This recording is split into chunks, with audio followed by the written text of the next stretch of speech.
श्री स्वामी समर्थ. पावलोपावली संकट येत असली तरी बाळा, जोपर्यंत तू आमचा हात धरून चालतो आहेस तोपर्यंत घाबरण्याचं मुळीच कारण नाही. भिवू नकोस, मी सदैव तुझ्या पाठीशी आहे.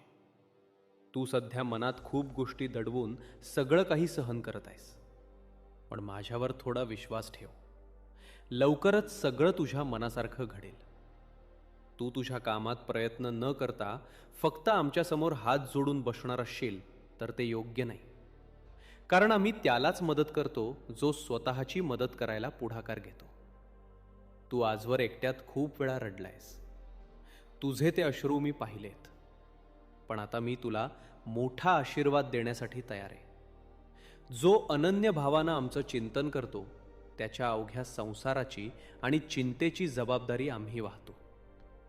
आजचा माझा हा संदेश शेवटपर्यंत पाहिल त्याला आयुष्यात कधीच काही कमी पडणार नाही. जर तुला यावर मनापासून विश्वास असेल तर प्रचंड स्वामी बर पाठीशी असं आत्ताच कमेंटमध्ये नक्की टाईप कर. आयुष्यात जिथे कोणताही मतलब उरत नाही तो दरबार म्हणजे स्वामी आईचा दरबार. तिथे कोणी श्रेष्ठ नाही की कोणी दृष्ट नाही, कारण आईसाठी सगळी लेकरं सारखीच असतात. जो भोगतो तो स्वतःच्या कर्मानीच भोगतो. म्हणून कर्म चांगलं ठेवा, इतकं साधं गणित आहे. स्वतःच्या कर्मासाठी देवाला धारेवर धरू नका, कारण तेवढी आपली कुवत नाही. आयुष्यात कितीही संकट आली तरी डगमगू नका. स्वतःला स्वामींशी जोडा. बाळा, आजवर आम्ही तुला इथवर सुरक्षित आणलंय आणि पुढेही आम्हीच नेणार आहोत. जो माझ्या शक्तीवर विश्वास ठेवतो त्याच्यावर मी कधीही वाईट वेळ येऊ देत नाही. तू जे पाहत आहेस त्यापेक्षा खूप मोठं आणि अद्भुत काहीतरी तुझ्यासाठी येत आहे. जो हा संदेश शेवटपर्यंत ऐकेल त्याला आयुष्यात कधीच कशाची कमी पडणार नाही. जो सेवेकरी निंदा आणि अपमान सहन करूनही माझी सेवा करत राहतो तोच माझा खरा भक्त आहे आणि त्याच्या पाठीशी मी कायम ढाल बनून उभा असतो. बाळा, जिंदगी कधीच सोपी नसते. ती आपल्यालाच थोडा धीर आणि थोडं सहन करून सोपी करावी लागते. बाळा, तुला माझ्या या शक्तीचा अनुभव घ्यायचा असेल तर आत्ताच हा व्हिडिओ लाईक करून तुझी श्रद्धा व्यक्त कर. आयुष्यात कितीही संकट येऊनही जर तुम्ही खंबीर उभे असाल तर समजून जा की आम्ही तुम्हाला सांभाळून घेतलंय. तुझ्या विचारांवर लक्ष ठेव, कारण ते शब्द होतात. शब्द कृतीत उतरतात. कृती सवयी बनतात. सवयी चरित्र घडवतात आणि तुमचं चरित्रच तुमचं भविष्य घडवतं. तू फक्त चांगलं कर्म करत राहा. तुझी जबाबदारी घ्यायला आम्ही तयार आहोत. ज्यांनी तुला दुखावलंय त्यांना त्यांच्या चुकांचा नक्कीच पश्चात्ताप होईल.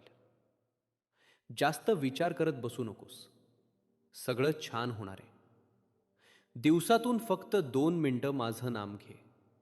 बघ, तुझ्याही आयुष्यात चमत्कार घडतील. तू भक्त असलास तरी स्वकर्मानं मिळालेलं प्रारब्ध तुला भोगावाच लागेल. आम्ही फार फार तर तो भोग हलका करू शकतो. म्हणून नामस्मरण करत राहा. स्वतःच्या कर्मावर आणि प्रामाणिकपणावर विश्वास ठेव.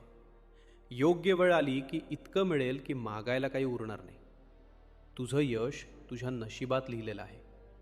स्वतःला कधीही कमी लेखू नकोस. तू जेवढं गमावलं आहेस त्यापेक्षा जास्त तुला परत मिळणार आहे. फक्त आमच्यावर विश्वास ठेवून संयम ठेव.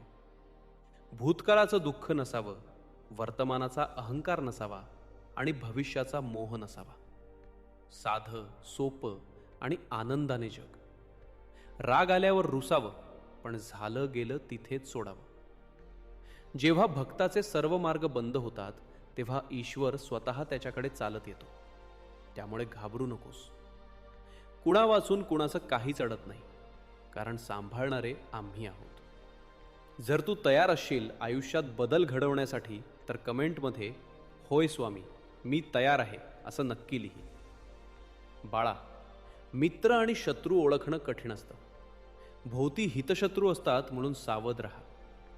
जेव्हा माझा भक्त शांत राहून सर्व सहन करतो तेव्हा त्याच्या शांततेचं आणि विश्वासाचं उत्तर मी स्वतः देतो.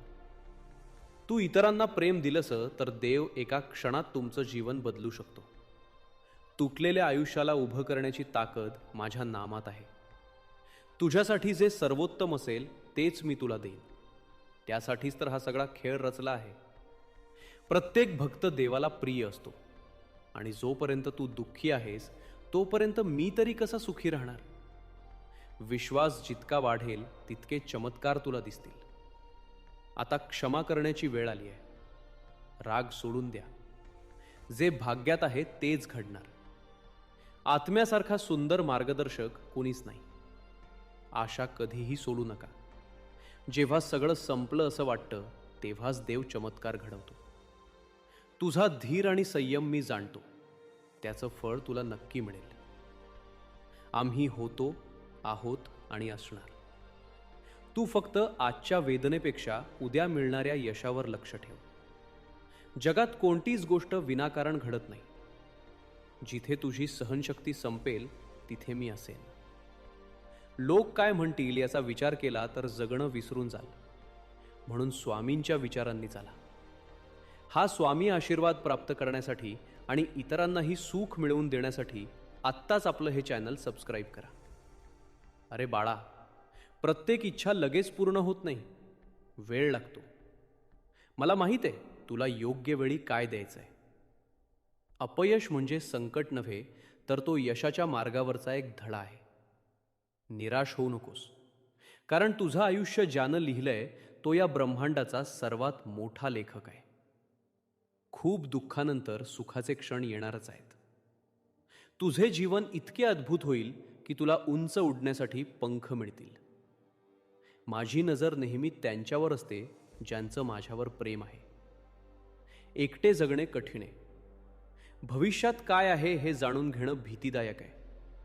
पण लक्षात ठेव, प्रत्येकाची वेळ येते. फक्त वेळेसोबत संघर्ष करण्याची तयारी ठेव. कोणी कितीही तिरस्कार केला तरी चांगुलपणा सोडू नका. कारण चुलीतला धूर भिंत काळी करू शकतो, पण आभाळाला काळं करण्याची त्याची कुवत नसते. सुखात माणूस विसरतो, पण तरीही आम्ही तुमच्या सोबत आहोत. स्वतःवर विश्वास असेल तर चमत्कार घडतात. आम्ही फक्त प्रयत्नांना बळ देतो. जे तुमच्या हातात नाही ते माझ्यावर सोडा. वेळ साथ सोडेल, पण मी नाही. तू वाट पाहत आहेस तो क्षण लवकरच येईल. आम्ही परीक्षा जरी घेत असलो तरी साथ सोडत नाही. मनानं शरण जाणं गरजेचं आहे. केवळ डोकं झुकवून कृपा मिळत नाही. कर्म स्वच्छ असेल तर भाग्य सुंदरच असेल. दुःख नसतं तर सुख कळलं नसतं. म्हणून आनंदानं जगा. तुझं भविष्य माझ्या हातात सुरक्षित आहे. तू खूप काही करण्यास सक्षम आहेस. तुझं मन खूप शक्तिशाली आहे. कृपा शोधायची नसते, ती अनुभवायची असते. कोसळलेल्या दुःखाच्या डोंगराला पेलण्याची ताकद म्हणजे आमची कृपा. आणि सगळं संपलं असताना पुन्हा जगण्याची उमेद म्हणजे आमची कृपा. चला, आता ही छोटीशी प्रार्थना मनापासून म्हणा किंवा कमेंटमध्ये टाईप करा. स्वामी, माझ्याकडून खूप चुका झाल्या. मला क्षमा करा. तुमचा हात आयुष्यभर माझ्या डोक्यावर राहू द्या. मला नेहमी चांगल्या मार्गावर चालण्यासाठी मार्गदर्शन करा. जे काही घडलं ते माझ्या चांगल्यासाठीच आहे ही श्रद्धा मनात कायम असू द्या. स्वामी, जे काही घडत आहे ते तुमच्या इच्छेनं घडत आहे हे कायम लक्षात राहू द्या. श्री श्री स्वामी समर्थ. स्वामी नेहमी तुम्हाला सुखी ठेवो हीच प्रार्थना. धन्यवाद.